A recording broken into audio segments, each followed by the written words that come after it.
Es un gran gozo verle en la iglesia el día de hoy. Bendito sea el Señor que le trajo a la iglesia. Le voy a pedir por favor entonces que abra su Biblia en Apocalipsis capítulo 17. Vamos a continuar con la exposición del libro de Apocalipsis. Nos ha llevado un tiempo considerable. Créame, pudo haber sido mucho más tiempo. Y todavía tenemos un tiempo más por delante con respecto a la exposición de este libro. Mientras que está buscando el pasaje para hoy, que es Apocalipsis 17, del 1 al 7, permítame recordarle, es muy importante que no perdamos de vista que este libro, aunque parezca misterioso e inalcanzable para nosotros, es un libro que Dios envió a través de su siervo Juan a la iglesia entera. Este no es un libro dado para la especulación de los teólogos. Este es un libro dado para el ánimo de la iglesia.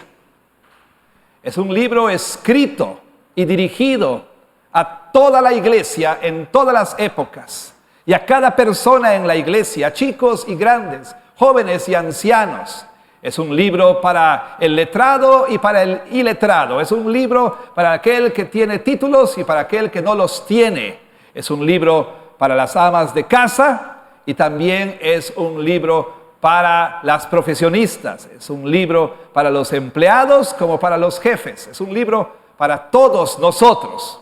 Y este libro, como dije, fue dado para darnos aliento, para darnos ánimo en medio de todo lo que la iglesia enfrenta, en medio de lo que usted y yo enfrentamos en nuestras vidas, unos más que otros, en medio de la persecución y sufrimiento que el pueblo de Dios experimenta en muchos lugares del mundo y, por supuesto, a lo largo de la historia. Es un libro que nos da ánimo y nos alienta al recordarnos que a pesar de todos los problemas y sufrimientos y vicisitudes, tribulaciones y persecuciones que la iglesia pueda sufrir, que la iglesia pueda enfrentar, a pesar de todo esto, el Señor Jesucristo está en perfecto control de todas las cosas, porque Él está, nos dice y nos asegura el libro de Apocalipsis, sentado sobre el trono del universo y desde allí gobierna el mundo, dirige la historia hacia sus propósitos.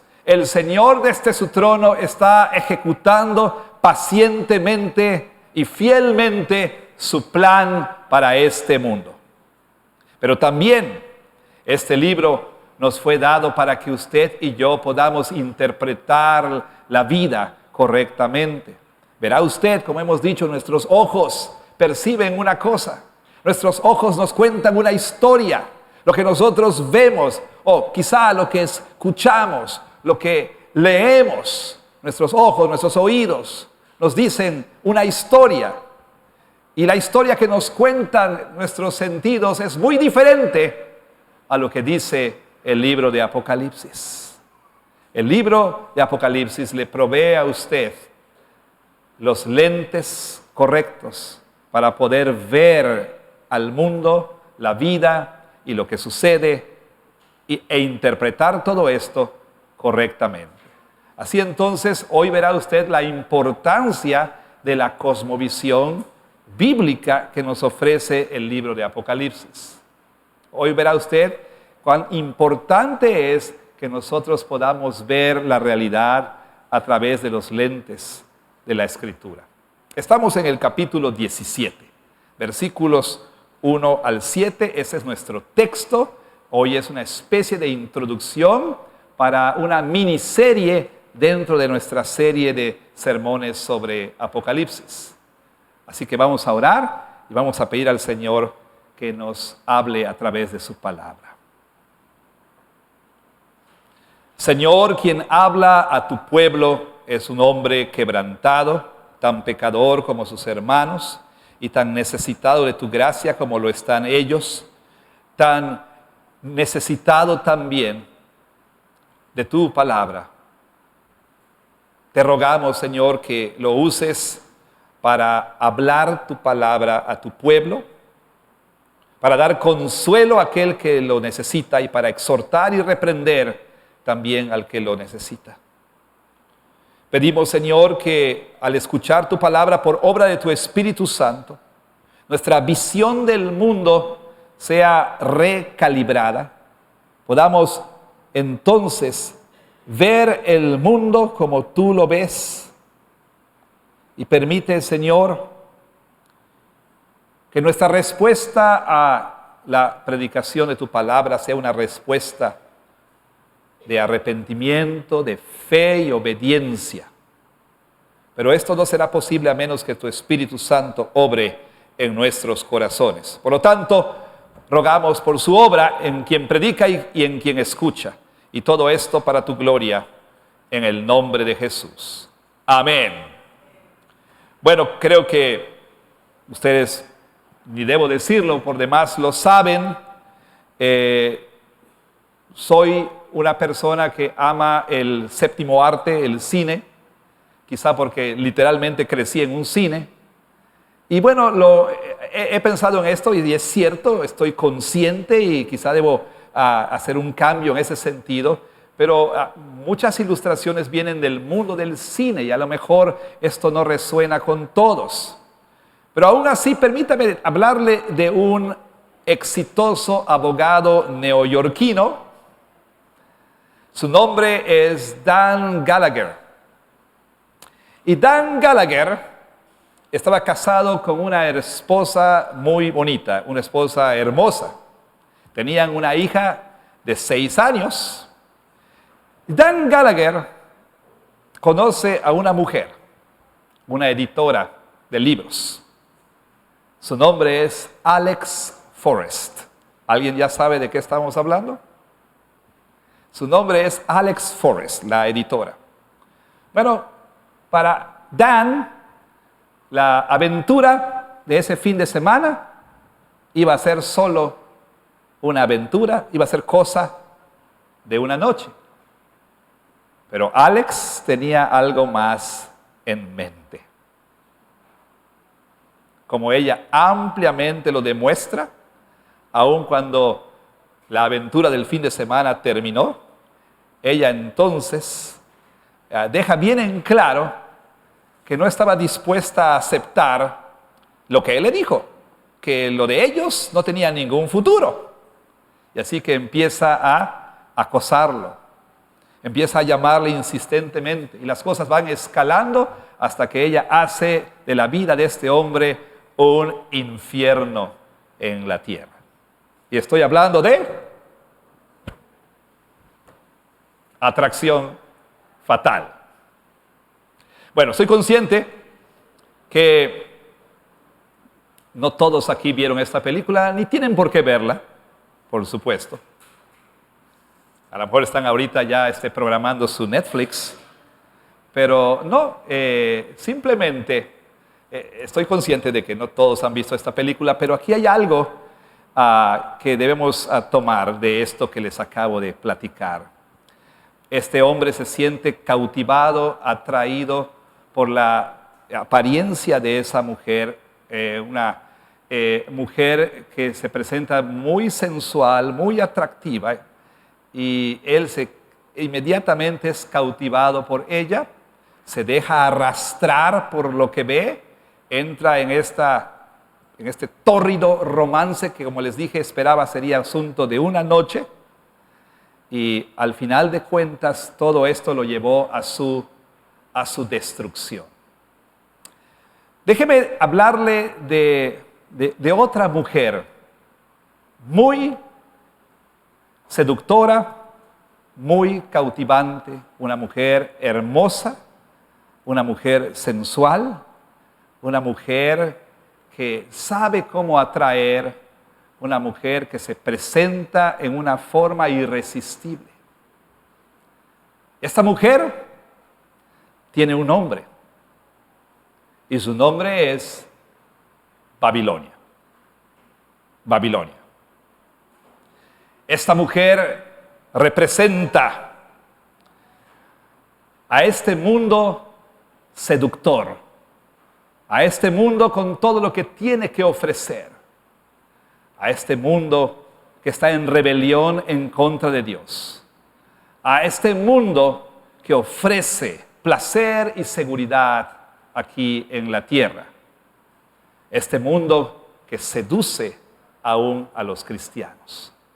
Y aquí en el pasaje que tenemos frente a nosotros, Apocalipsis 17, vamos a ver una descripción de esta mujer, pero también vamos a ver una reprensión, lo que es más bien una palabra de exhortación para todos los creyentes.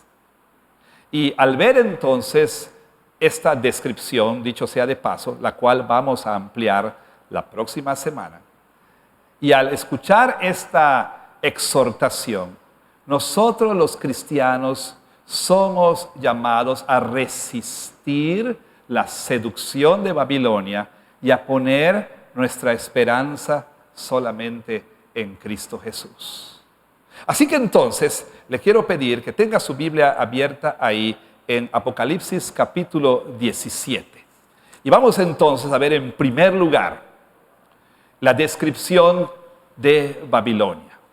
Vamos a escuchar la palabra de Dios. Una vez más, esto es Apocalipsis 17. Dice así: vino entonces uno de los 7 ángeles que tenían las 7 copas y habló conmigo diciéndome: ven acá y te mostraré la sentencia contra la gran ramera, la que está sentada sobre muchas aguas, con la cual han fornicado los reyes de la tierra, y los moradores de la tierra se han embriagado con el vino de su fornicación. Y me llevó en el espíritu al desierto, y vi a una mujer sentada sobre una bestia escarlata, llena de nombres, de blasfemia, que tenían 7 cabezas y 10 cuernos, y la mujer estaba vestida de púrpura y escarlata, y adornada de oro, de piedras preciosas y de perlas, y tenía en la mano un cáliz de oro, lleno de abominaciones y de la inmundicia de su fornicación, y en su frente un nombre escrito, un misterio: Babilonia la grande, la madre de las rameras y de las abominaciones de la tierra. Y a la mujer ebria de la sangre de los santos y de la sangre de los mártires de Jesús. Y cuando la vi, quedé asombrado con gran asombro. Antes de describir a esta mujer que recibe por nombre Babilonia, permítame hacer un par de comentarios que son muy importantes para poder entender correctamente o para interpretar de manera responsable este pasaje.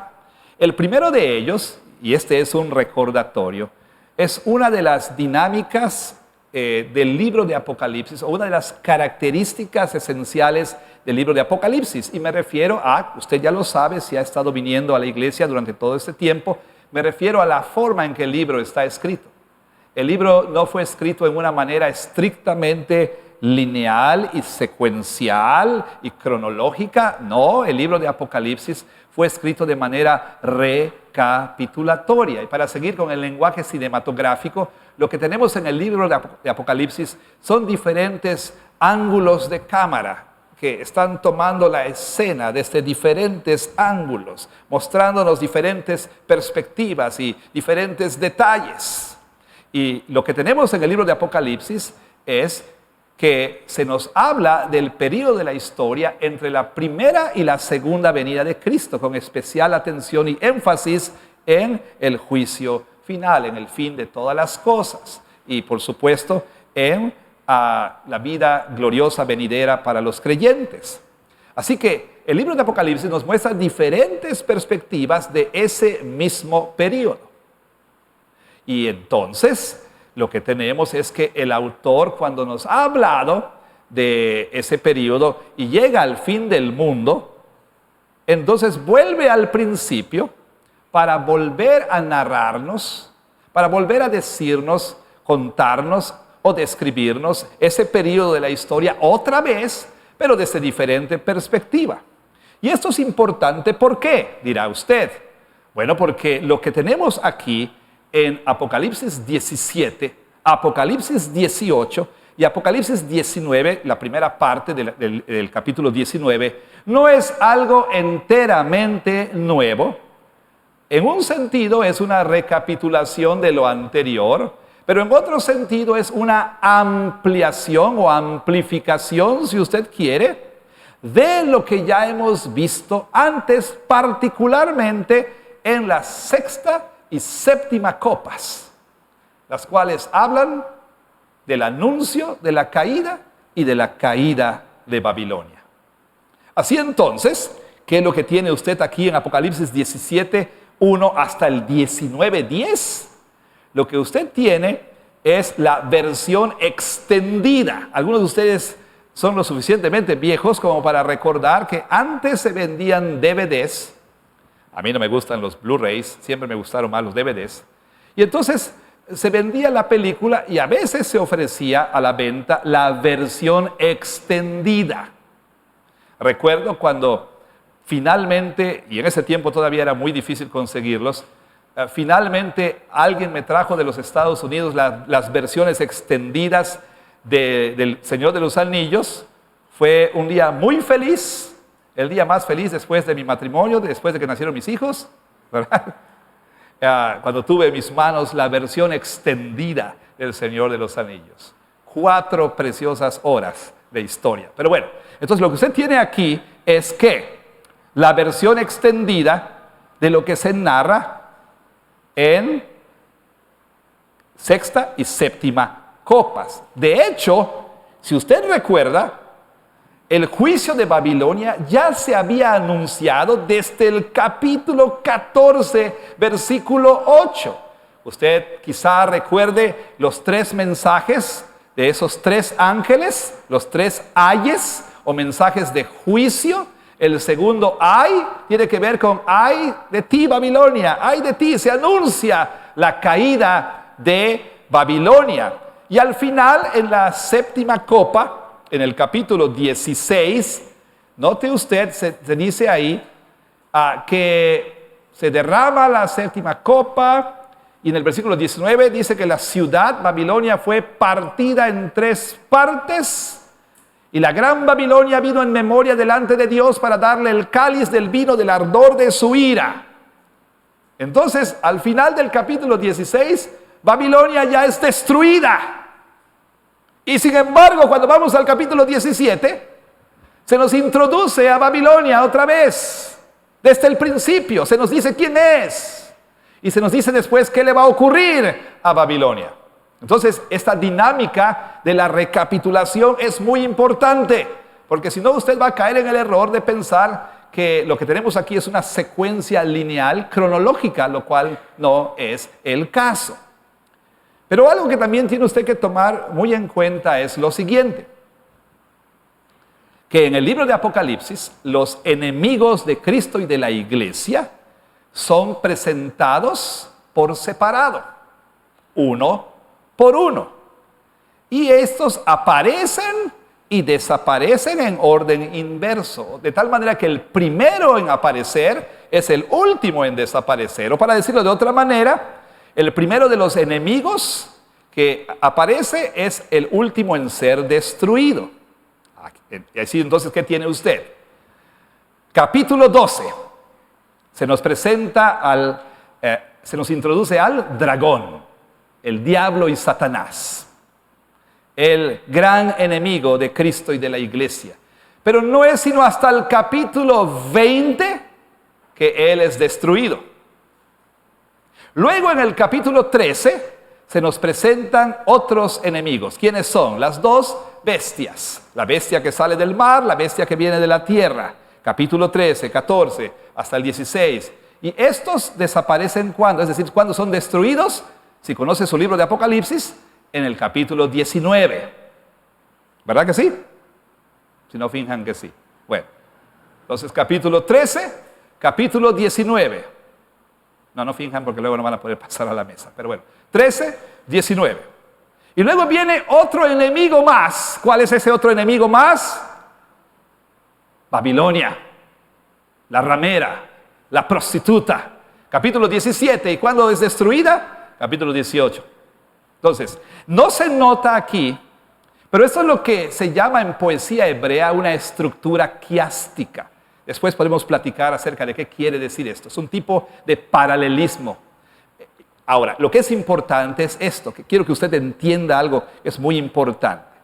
Si bien los enemigos de Cristo y de la iglesia se presentan por separado y son aniquilados por separado, no quiere decir que lo que tenemos aquí es una lucha de relevos australianos, ¿sí?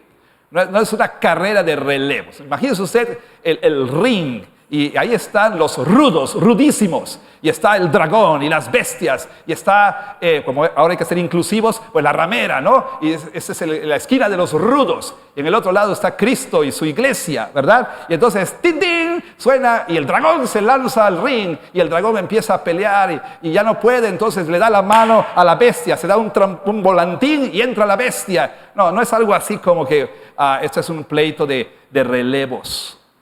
De hecho, lo que sucede es que todos simultáneamente atacan a la iglesia. Para ser más preciso, el dragón, a través de estos agentes, hace guerra en contra de la iglesia a lo largo de toda la historia. O sea, cuando caiga el dragón, caerán todos. No es así como que primero cae este y luego aquel y luego el otro. Y primero caen las bestias y después de 1000 años literales cae el dragón. No, el dragón es el originador de todo. El dragón es el que está detrás de bambalinas, es la mente maestra. Para los niños que están aquí es como Pinky Cerebro. No creo que sepan quién es Pinky Cerebro, pero bueno, ahí se los explican después. Me refiero a los niños de 20 y tantos que están aquí. Pero bueno, entonces, el dragón es quien está ahí debajo de la superficie, controlándolo todo, ¿sí? Él es mojojojo, tal vez, no tampoco, pero bueno, él es quien está ahí y usa estos agentes malignos, malvados, que hacen su voluntad y a través de los cuales hace guerra en contra de la iglesia. De hecho, como usted puede leer en su boletín, en la parte para reflexión y demás, hay una cita de Poitres, si no me equivoco, donde usted lee que el diablo, Satanás, hace guerra en contra de la iglesia en dos maneras principales. ¿Cuáles son estas dos maneras? Bueno, el diablo intenta silenciar a la iglesia, intenta aniquilar el testimonio de la iglesia como mediante persecución y mediante placer. O sea, usa a las bestias para perseguir y para hacer sufrir a la iglesia, y usa a la ramera ¿para qué? Para seducir a la iglesia, para que el testimonio de la iglesia sea destruido, para hacer que la iglesia se vuelva más y más como el mundo y la iglesia ya no tenga nada que decir al mundo. Cuando la iglesia llega a ser como el mundo, no tiene nada que decirle al mundo. Y entonces busca silenciar a los cristianos, amenazándoles con terrible sufrimiento por medio de las bestias. Pero también Satanás seduce a los cristianos y hace que los cristianos abandonen a su esposo y, como Dan Gallagher, tengan un tórrido romance con Alex Forrest. Pero ese tórrido romance terminará también, no en un infierno simbólico o metafórico, sino literal. Entonces, esas son las dos maneras, podemos decirlo así: sufrimiento y seducción, persecución y placer, las dos armas de Satanás en su guerra en contra de la iglesia. En otras partes del mundo, los cristianos pueden sentir el embate feroz de las bestias. Aquí, los cristianos sienten el aroma seductor de la ramera. En este occidente tan materialista en el que vivimos, muchos cristianos han sucumbido a los placeres de esta vida, a los afanes de esta vida, han sido seducidos por Babilonia. Bueno, entonces esas son las dos armas principales que Satanás usa en su guerra en contra de la iglesia. Regresando al punto, por favor no pierda de vista, esto que está aquí no es enteramente nuevo, es una amplificación, es la versión extendida de la sexta y séptima copas. Y número 2, si bien Babilonia se menciona aquí por separado, recuerde, esto es algo que el diablo ha estado usando a lo largo de toda la historia. Bueno, habiendo dicho tal cosa, entonces podemos ofrecer una breve, con acento en breve, porque vamos a regresar a esto la próxima semana. Vamos a regresar a Babilonia y vamos a explorar en más detalle la descripción que se nos ofrece. Pero quiero que usted entonces tenga en cuenta que lo que vamos a ver aquí en cierto detalle es, primero que nada, esta descripción introductoria de la visión. Después veremos, hoy no nos vamos a ocupar de la bestia, veremos a Babilonia. Aquí Babilonia se presenta montada sobre la bestia escarlata. Y ustedes se la estarán preguntando, ¿y esos 7 montes, y esos 10 cuernos, y recibirán autoridad por 1 hora? ¿Y qué es todo eso? Eso es para la próxima semana, ¿de acuerdo? Si Dios quiere. Próxima semana, la Babilonia parte 2, la mujer sobre la bestia. Después veremos entonces el juicio sobre Babilonia. Y por último veremos la reacción del cielo al juicio sobre Babilonia. O sea, este es el plan. Bien, entonces, ¿quién es esta Babilonia? ¿De qué se trata? Ya he hecho alusión, por supuesto, a esto al inicio. ¿De qué estamos hablando aquí? ¿Quién es Babilonia? Bueno, se nos dice entonces, en el capítulo 17, que uno de los 7 ángeles que tenían las 7 copas y habló conmigo diciéndome, ven acá. Algunos dirían que Juan era yucateco, porque cuando los yucatecos hablamos con alguien decimos que, oye, ven acá. Bueno, no creo que sea el caso, pero bueno, le dice, ven acá y te mostraré la sentencia contra la gran ramera, la que está sentada sobre muchas aguas. Capítulo 17 inicia la tercera visión principal del libro de Apocalipsis. Ahora, hay diferentes maneras de dividir el libro. Hay otros autores infinitamente más capacitados que su servidor, que tienen otras maneras de bosquejar el libro. Sin embargo, he decidido, y se lo dije desde el principio, seguir un bosquejo muy sencillo ofrecido por uno de mis profesores del seminario, mi profesor de Nuevo Testamento. De él aprendí esto, se llama el apóstol Juan, no es cierto, se llama el doctor Charles Hill. Él divide el libro de una manera muy sencilla, de esta manera: un prólogo, un epílogo y en medio 4 visiones principales. Y cada una de esas visiones principales está introducida por la frase, ven acá y te mostraré. Ven acá o sube acá y te mostraré. Esta es la tercera. La cuarta visión está en el capítulo 19. Puede usted ir ahí un momento. Y en el capítulo 19, usted va a encontrar en la primera parte, capítulo 19, disculpe, capítulo 21, ¿qué estoy diciendo? Capítulo 21, ustedes encontrarán en la primera parte, en el versículo 9, capítulo 21, usted encontrará en el versículo 9 lo siguiente: vino entonces a mí uno de los 7 ángeles que tenían las 7 copas llenas de las 7 plagas postreras y habló conmigo diciéndome, ven acá. Entonces esa será la cuarta y última visión principal del libro de Apocalipsis. La anterior la encuentran en el capítulo 4 y ustedes pueden ver que se le dice a Juan, sube acá y te mostraré. Capítulo 1, son 4 visiones principales. Ahora bien, Juan entonces escucha de este ángel que es uno de los que tienen las 7 copas. Esto también le dice a usted que lo que tenemos aquí en 17, 18 y parte del 19 es una amplificación de lo que hemos visto ya en las 7 copas. Y este ángel le dice, Juan oye algo, le dice, te voy a mostrar el juicio, dice, ¿de qué? O la sentencia de la gran ramera, la que está sentada sobre las muchas aguas. Pero luego en el versículo 3 dice que vio no a una mujer sentada sobre muchas aguas, sino a una mujer sentada sobre ¿qué? Sobre una bestia escarlata, y me llevó en el espíritu. Eso también es característico de las visiones. Cada vez que a Juan se le va a mostrar una visión, es llevado en el espíritu. O sea, hay una especie de, si usted quiere, trance profético. A Juan se le mostraba entonces estas visiones, las cuales son simbólicas.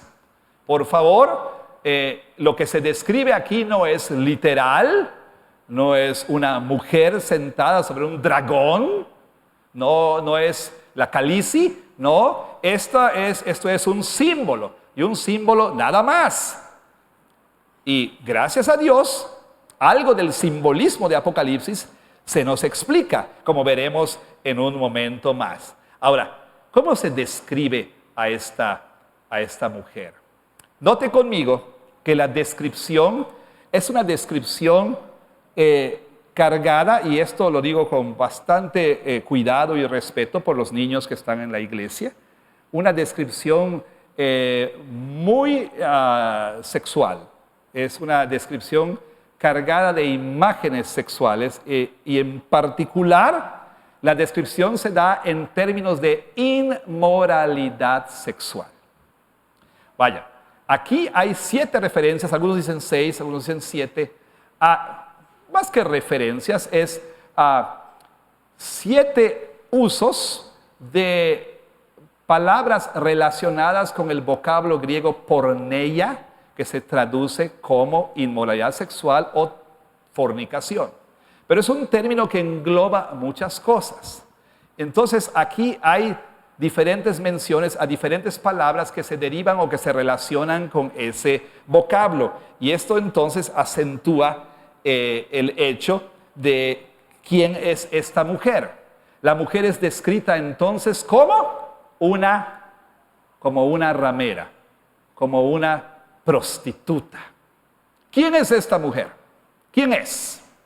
Bueno, se describe en términos de una mujer, pero también en términos de una ciudad. Vean ustedes el final del capítulo 17, el versículo 18.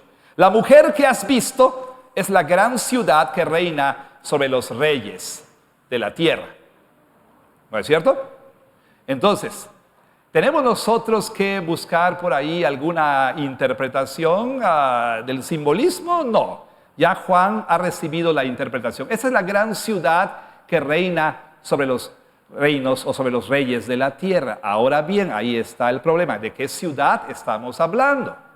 Algunos sugieren Babilonia literal. Hay quienes piensan, y por ahí se publicó un libro sobre la reconstrucción, o sea, en el principio de la década de los años, del 2000, al inicio de este milenio, cuando empezó, un poco más atrás de hecho, se hablaba de que Irak reconstruiría en secreto Babilonia.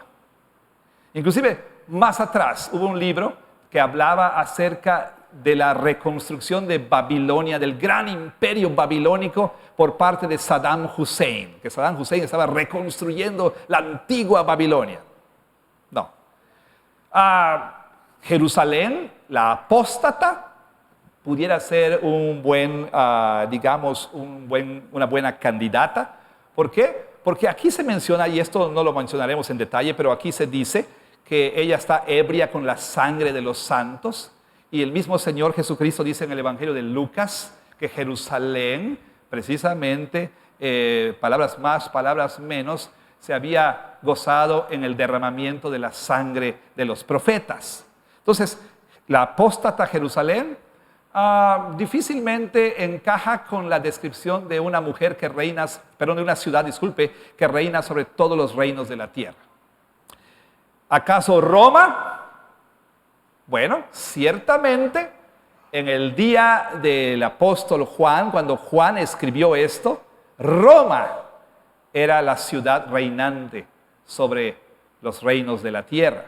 Y de hecho, la descripción que se da aquí y las 7 cabezas son 7 montes sobre los cuales la mujer se asienta. Si usted sabe algo de Roma, Roma está asentada o estaba asentada entre 7 colinas. Entonces, ciertamente Juan está hablando de que el cumplimiento de lo que está diciendo aquí en su tiempo era la Roma imperial con todos sus lujos, con toda su pompa y con toda su degradación inmoral que existía en esa ciudad, la cual, por supuesto, era muy tentadora para todos los reyes de la tierra y para la gente.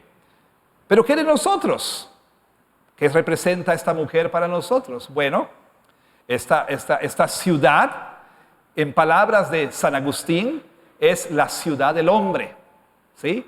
Es decir, el sistema terrenal que está en oposición a Dios, que está en rebelión en contra de Dios, el sistema económico, político, religioso, etcétera, que está en oposición a Dios, en el cual la gente trata de encontrar su seguridad. Agustín, en ese libro, La ciudad de Dios, habla de la ciudad del hombre y la ciudad de Dios, es decir, la Jerusalén terrenal y la Jerusalén celestial. Entonces, esta Babilonia simboliza, por supuesto, el sistema terrenal, como dije, económico, político, educativo, tecnológico, etcétera, que está en rebelión en contra de Dios. Una sola palabra para describir este sistema: mundanalidad.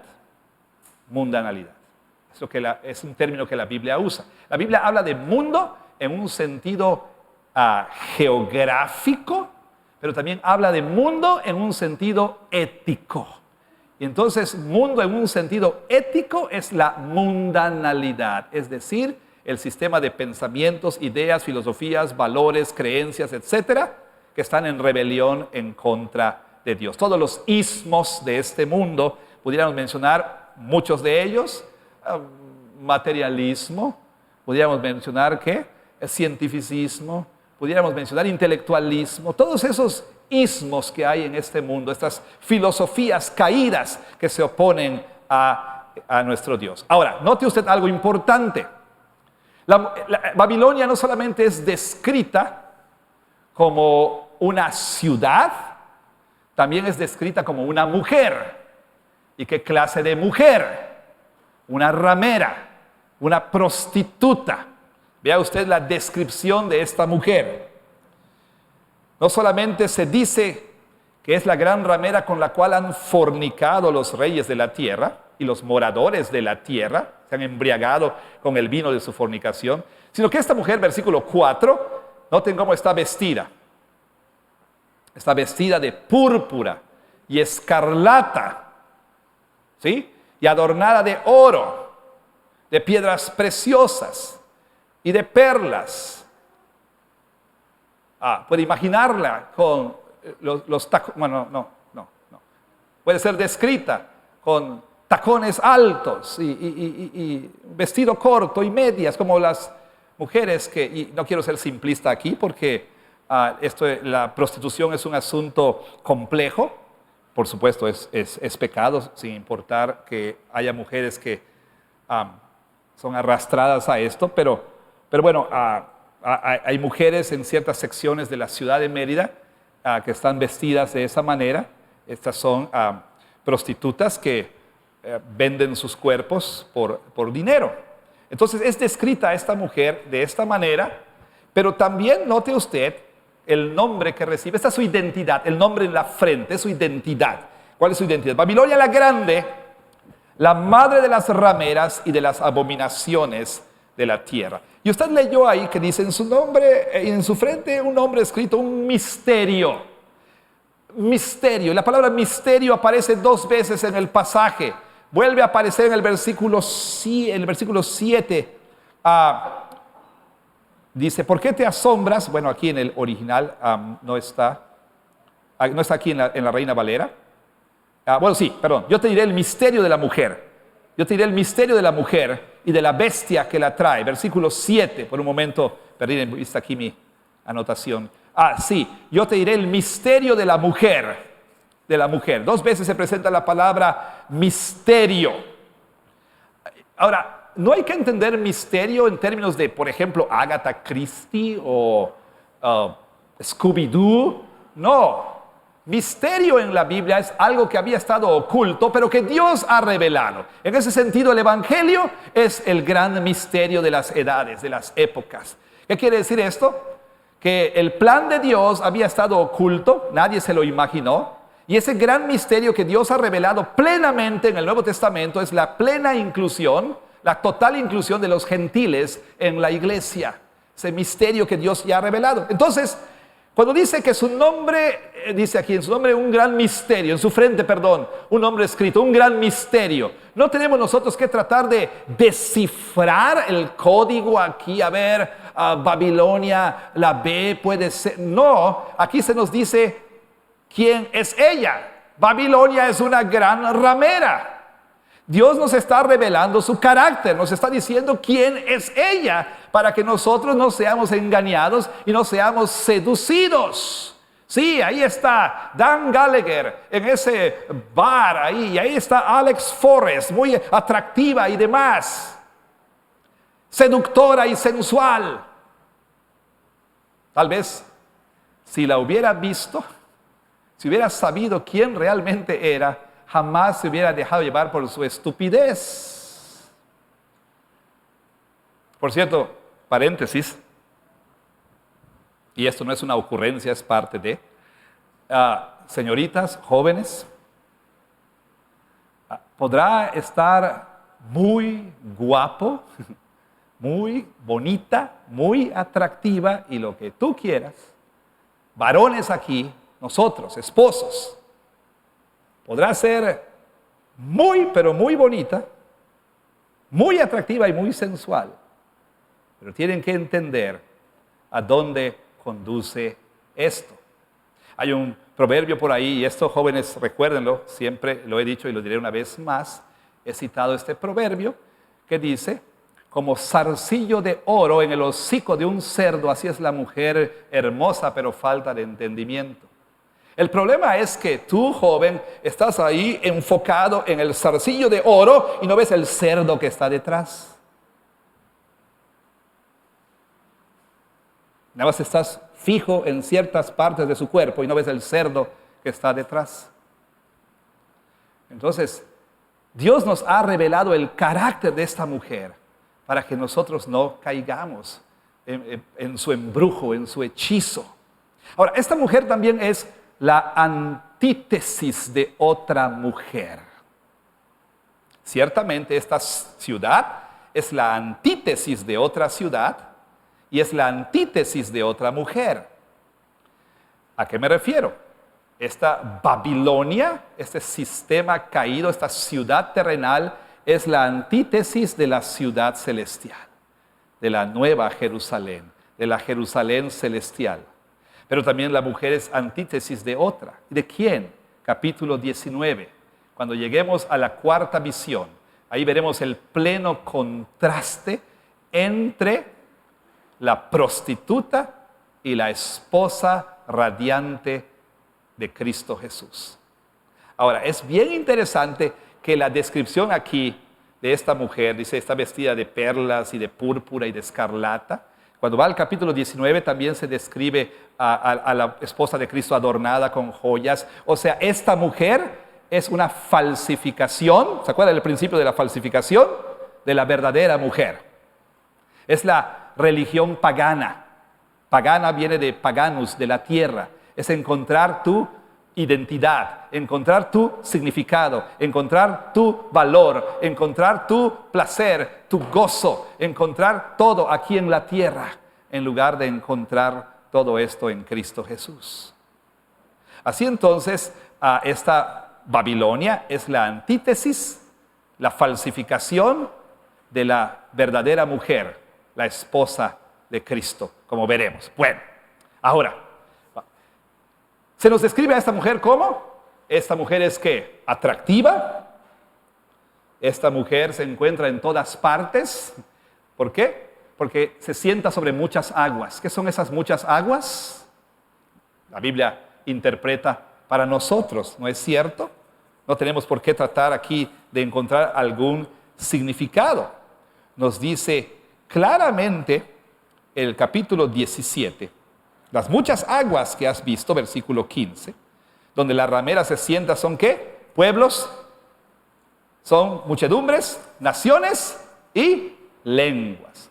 O sea, no estamos hablando aquí de una ciudad en particular, sino del sistema caído que penetra todas las sociedades humanas, que infiltra todas las sociedades humanas, las filosofías a través de las cuales operamos todos los días sin darnos cuenta. Por ejemplo, una de estas proviene del postmodernismo, y es uno de los engendros del postmodernismo. La idea de ¿qué? De que la autoridad máxima son tus sentimientos, ¿sí? Y entonces la gente opera sobre la base de esa idea aún sin pensarlo, aún sin pensar, aún sin reflexionar, han llegado a aceptar una idea cultural de que la autoridad máxima es lo que yo siento. Mis sentimientos determinan cuando algo es correcto y cuando algo es incorrecto. Y entonces este sistema caído penetra a todas las sociedades humanas, ¿sí? Con filosofías y creencias y patrones de conducta y prioridades que son contrarios a lo que la Biblia enseña. Ahora, esta mujer seduce, ya llegando aquí al final. Esta mujer seduce, es muy atractiva, al punto en que, noten qué le ocurrió al apóstol Juan. Versículo 6. Cuando la vi, parte final, quedé asombrado con gran asombro. Ahora, no estamos diciendo aquí que el apóstol Juan, digamos, estaba a punto de cometer apostasía o algo así. Lo que se acentúa es, y noten por favor, la capacidad que tiene esta mujer de asombrar aún a los santos. Y Juan está cautivado, asombrado. Quizá, diríamos, aún en un asombro así como que, ¿cómo puede ser esto? No puedo dar crédito a esto, pero aún, al fin de cuentas, asombrado. Y entonces el ángel viene y hace lo que nuestras esposas hacen.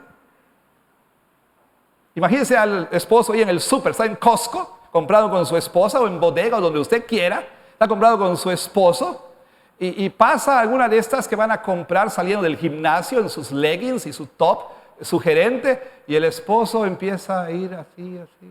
Y la esposa, ¿qué estás viendo? Es exactamente lo que el ángel hizo con Juan. ¿Por qué te asombras? ¿Por qué te asombras? Yo te mostraré, dice el misterio. En otras palabras, sí, Juan, está muy bonita. Sí, Juan, es cautivante. Sí, es seductora. Pero te voy a mostrar quién es ella. Te voy a mostrar quién es ella. Ahora, hermanos, la misma exhortación es para nosotros. Y Juan, en otros de sus escritos, le dice a los cristianos lo siguiente. Vea usted primera de Juan, capítulo 2, versículo 15. No amen al mundo, en el sentido ético. No amen al mundo ni las cosas que están en el mundo. Si alguno ama al Padre, eso es primera de Juan 2:15. Si alguno ama al mundo, el amor del Padre, no está en él. Porque todo lo que hay en el mundo, ¿cómo describe Juan al mundo? Los deseos de la carne. Eso no quiere decir que a usted se le apetezca el día de hoy una arrachera. No estamos hablando acerca de esto, sino los deseos caídos, la concupiscencia, los malos deseos o los buenos deseos, que son deseos desordenados, o sea, que deseos que se desean excesivamente. Los deseos de los ojos y la vanagloria de la vida no proviene del Padre, sino del mundo. Deseos de la carne, de los ojos y la vanagloria de la vida. Pudiéramos mencionar los obvios, ¿verdad? Dinero, sexo, poder. Esos son los más obvios, por supuesto. Pero hay otros que son más sutiles, mucho más sutiles. Por ejemplo, piense usted en el entretenimiento. Vaya, de alguna manera hemos sido condicionados a pensar que todo tiene que ser entretenido. Y si la iglesia es aburrida, mismo boletín, mismo culto, mismas canciones, mismo pastor, o sea, vámonos a otro lado, ¿no? Es aburrido, es lo mismo, una y otra vez. De alguna manera hemos llegado a pensar que las disciplinas espirituales tienen que ser divertidas. ¿Cómo le hacemos para que los jóvenes lean su Biblia? Pues vamos a hacer algo divertido. Entonces, si es aburrido, no. Y vea usted cuánto ha cautivado el entretenimiento aún a los cristianos. Todo tiene que ser divertido, entretenido. Tenemos que estar entretenidos todo el tiempo. ¿Cuántas horas pasamos en TikTok, en Facebook, en Instagram, en Netflix, en Amazon Prime, en YouTube, etcétera, etcétera, etcétera, ¿no? Bueno, hay mucho que decir, pero no tenemos el tiempo. El asunto es los deseos de los ojos, los deseos de la carne, la vanagloria de la vida. Ahora, esta mujer es descrita en términos de fornicación o inmoralidad sexual. ¿Por qué? Porque esta es una metáfora que la Biblia usa. ¿Para qué? Para referirse al adulterio espiritual. Por ejemplo, no lo lea ahorita, ni lo lea con sus hijos. Y si lo va a hacer, léalo con mucha caución. Ezequiel 16, por ejemplo. Ahí Dios describe a su pueblo Israel como su esposa. Él se describe como su esposo. Y entonces describe el adulterio espiritual de su pueblo. Muy gráficamente. Pero muy gráficamente. Dice como él y su pueblo se prostituyó, ¿sí? Teniendo amoríos, para decirlo con eufemismos, amoríos con cualquiera y en cualquier lugar. El libro de Oseas habla acerca del adulterio espiritual de Israel.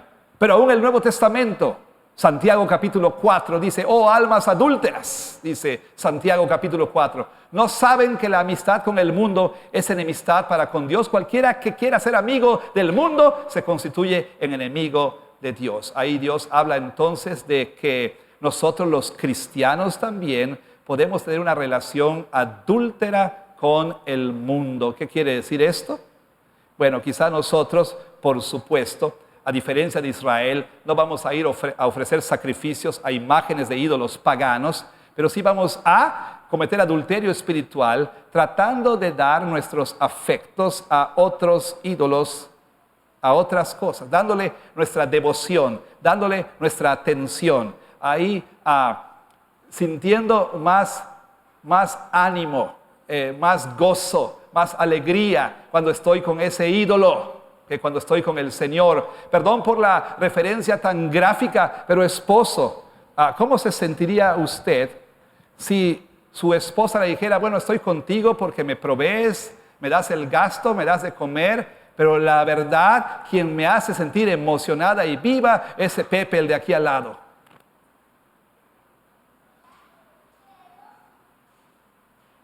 Eso es lo que usted y yo hacemos todos los días cuando estamos aburridos en el culto y nos sentimos muy emocionados después del TikTok número 557.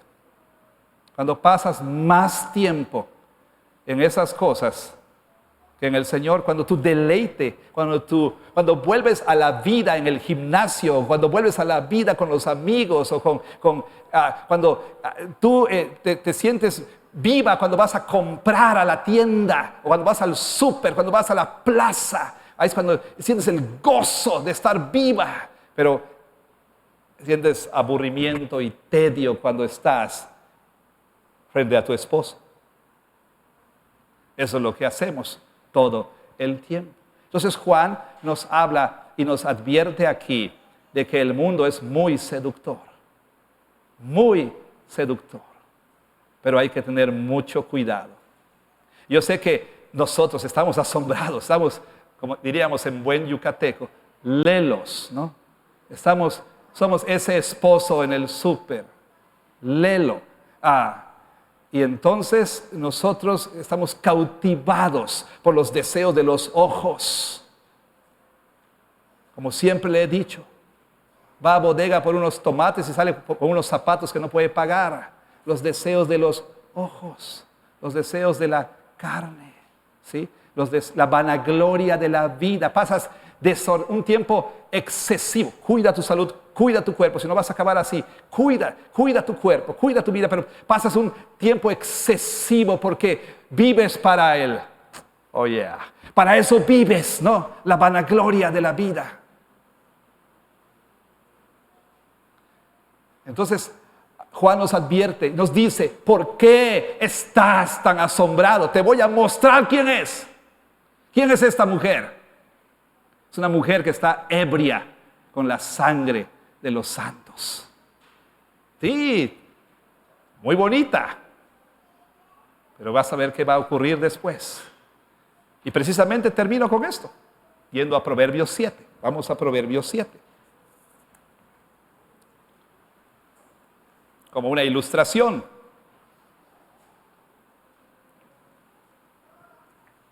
Proverbios 7.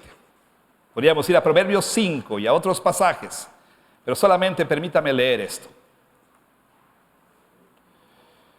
Hijo mío, guarda mis razones y atesora contigo mis mandamientos. Guarda mis mandamientos y vivirás, y mi ley como la niña de tus ojos. Lígalos a tus dedos, escríbelos en la tabla de tu corazón. Di a la sabiduría, tú eres mi hermana, y a la inteligencia llama parienta, para que te guarden de la mujer ajena y de la extraña que ablanda sus palabras. Porque mirando yo por la ventana de mi casa por mi celosía, vi entre los simples, consideré entre los jóvenes a un joven falto de entendimiento, el cual pasaba por la calle junto a la esquina e iba camino a la casa de ella a la tarde del día, cuando ya oscurecía, en la oscuridad y tinieblas de la noche, cuando he aquí una mujer le sale al encuentro con atavío de ramera y astuta de corazón, alborotadora y rencillosa. Sus pies no pueden estar en casa, unas veces está en la calle, otras veces en las plazas, acechando por todas las esquinas. Se asió de él y le besó, con semblante descarado le dijo: sacrificios de paz había prometido, hoy he pagado mis votos. Por tanto, he salido a encontrarte, buscando diligentemente tu rostro, y te he hallado.